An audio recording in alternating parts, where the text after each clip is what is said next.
Hey guys and gals, now we're here from Drake Gaming and Study Mountain Twitter, the Gaming Dragon. Today I'm coming back at you with Let's Play episode of Soulcreek. So y'all, let's go ahead and jump right back into it, shall we? Alarm chain, you were up, and let's go. I owe the clan everything, and I have failed them. I was supposed to protect them from the ocean. But when the time came, I could not even save the one person I cared the most for. I am a failure of a Black Runner. You know that's not true. You spent your entire life with them. You kept your eyes on the Black Zones. You taught their children. You built fences. You brought them salvage. What happened to the clan was not a normal thing. There was nothing any of us could have done different. I'm the one that failed to predict the infant attack. Aya would have known what to do. You're not Aya. You're Loken, and you're so much more than just the Draconi. You don't owe them your life. They owe you theirs.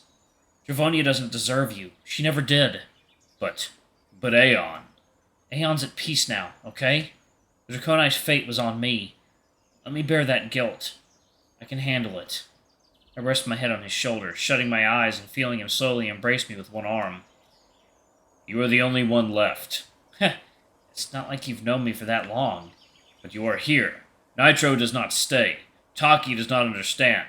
Dravonia only cares for clan business. Feel scared of being alone? No, I am used to this. I prefer living alone, but I do not know who I am without these people. You gotta just be Loken. That's who Aya was proud of, not some mighty Black Runner, just you. Remember that night I got really upset about Tabby? Mm-hmm. You told me pain is the trade we gotta make for love. Gotta hold on to the good memories. Talk to me about Aeyon. It'll help. I promise. I tried turning the subject onto me for a moment first. When I realized I'd lost Tabby, really lost her, it did something to me. It seems to work. His tears fade away and he hums thoughtfully. You were also losing all memories for her. I am knowing this was hard for you. Truth is, if I'd woken up with my memories of Tabby still intact, it might have turned out better. I tried to hide it all, behind power, revenge, rage, whatever worked. I pet his arm. So, speaking as a walking monument to repressing memories, don't. Even if it hurts. You're remembering why I am liking snow. Yeah, Aeyon used to sit with you in it when you were upset. You told me you just let it cover you both. Many things would upset me. I made the wrong choices frequently. But Aeyon did not judge me. He only sat with me. He cared. Yeah, he cared about people. Most of all about you. He told me he thought of you as a son the first day he met me. And he was tough. He knew what he was doing, right up until the end. I didn't see a trace of doubt in his eyes. But Caius lived. I wouldn't say that. He's only alive because of Glitch. Whatever's left of him is going to be fucked up, and that's what Aeyon wanted. Looks like Neil. Water time. Alright, guys and gals, and we are back. Let's go ahead and jump back into it, shall we? I don't think we'd stand a chance otherwise. Aeyon might have given us a shot where we would have had none. I think he'd do it all again if he could. He would only care for others. But now he is gone, and I am feeling lost. The clan no longer needs me. The clan will always need you. But do you need them? They were cruel to me when I was a child. Only when I became a Black Runner did they want me. Y'all, let me grab this thing. Okay, let me plug my phone in. Okay. Wasn't Dravonia kind to you back then?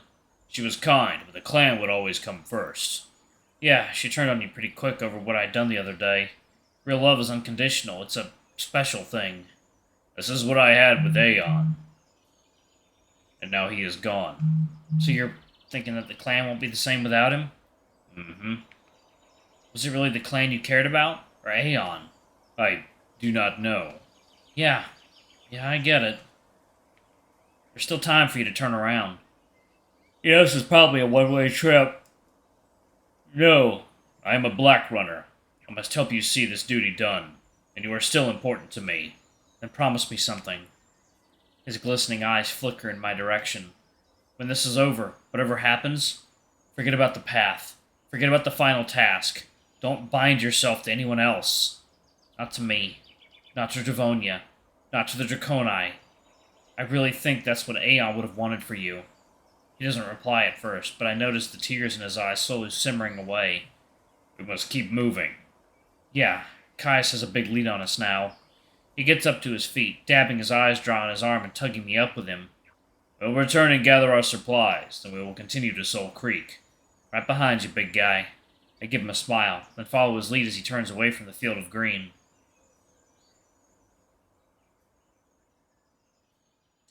Didn't say much for the rest of the morning. I want to be strong for him, respect his decision to follow me into hell. But is that right? Should I let him die by my side for nothing? Is that what Aeyon would have wanted from me? I started all this. It's my fault. Loken deserves peace. He's not going to get that with me. Maybe not ever. It's hard to enjoy any part of Alayla's beauty with everything that's happened. Things feel different the further north we go. We've not seen any signs of clans, any animals, nor any black zones for the whole day.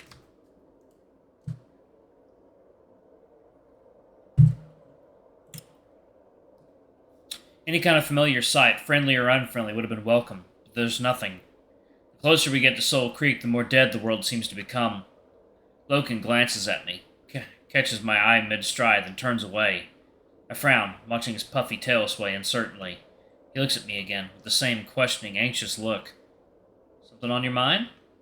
But I do not wish to anger you. Sorry about that.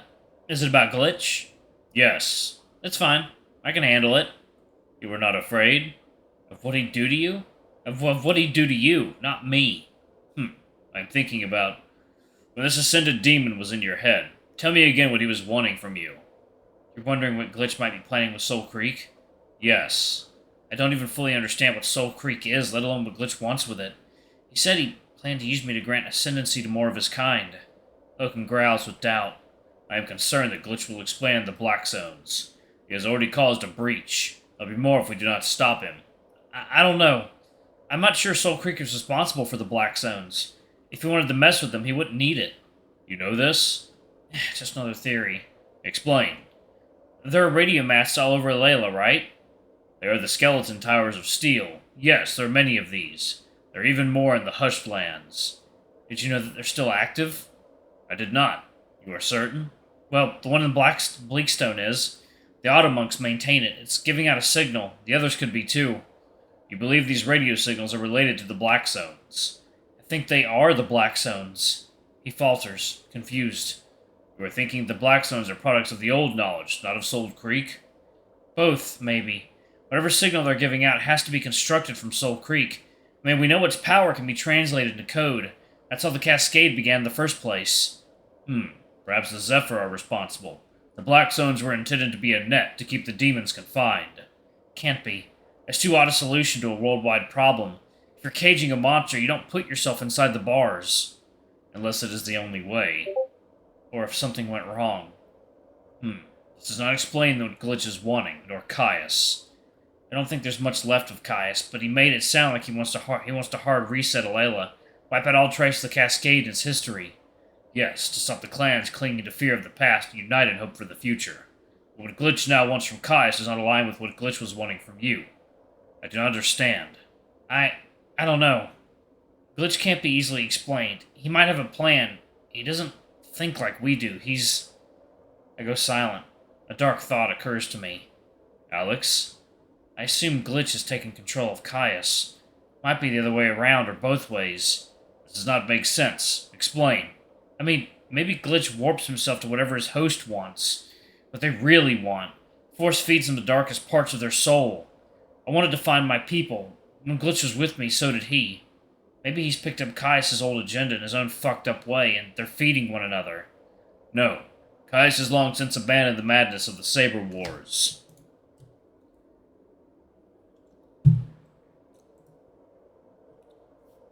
You heard him laying into Bakara on the way to the Spire.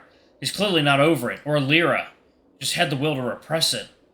Then Glitch comes along, breaks all that down, brings their goals together. They might both be influencing each other, mixing into this mess of personality and pain. Light has not done this to you? No, trust me, we've had our fallings out. He threatened to kill me a couple days ago. Loken looks alarmed. Don't worry, it won't come to that. Bite wasn't created the same way Glitch was. If Glitch is a demon, Bite is more like an angel.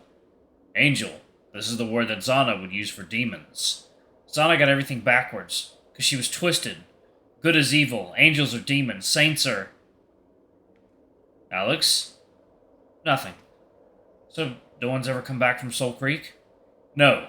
There are caves beneath the mountain. None have returned. You think you are knowing what we will find there? No idea. I mean, we know it's a gateway to somewhere else, but it wasn't built by people. Couldn't have been. It was found. It was Zephyr who found it. Yeah, by Exotech. Humans were the ones that experimented on it. The company must have had a human-only division or something. If the Zephyr did not create this machine, someone else must have. It said Soulcreek is old. It could be older than the world itself. Perhaps it did not come from this world. As he speaks, he looks up at the sky with a thoughtful hum. Think Soulcreek is an alien? Alien? Yeah, like it came from another planet? Planet? Yeah, this planet, the one we live on. He blinks. You know, the big round billion-year-old rock that floats in space? Oh boy, time for a science lesson. You remember when we had our date night? This is a good memory. Yeah, we looked up at the stars. They were really clear that night. Do you know what stars really are? I do not. Many and Layla believe they're the eyes of the gods. Didn't take you for the faithful type. I am not sure of the stars being eyes, but I'm not sure what else to believe. Would you believe me if I told you they're just massive balls of floating, burning space fart gas? You are talking nonsense. Bite would probably be better at explaining this stuff than me. I wasn't sure if people actually believed in gods here. They don't talk about it. They don't talk about it much. Doesn't seem to be any set of religion. That is because the gods are not to be known about. They cannot be named. They cannot be reasoned with. They are only to be feared. So people are afraid of the stars? Some are, but they will not discuss it. They will not show it. If you show the gods your fear, they will make it real. Are you afraid of the stars? No, I do not think I believe they are the eyes of the gods. The only gods are the Black Zones. The Black Zones aren't gods, they're just... Alright, I'm going to go ahead and pause it right there. Thank you all so much for watching. Don't forget to like, comment, subscribe, ring that notification bell, and check out our Patreon, YouTube memberships if you can. It always helps. Anyway, I love you all, and I'll see y'all in the next video. Ooh, excuse me. Bye-bye.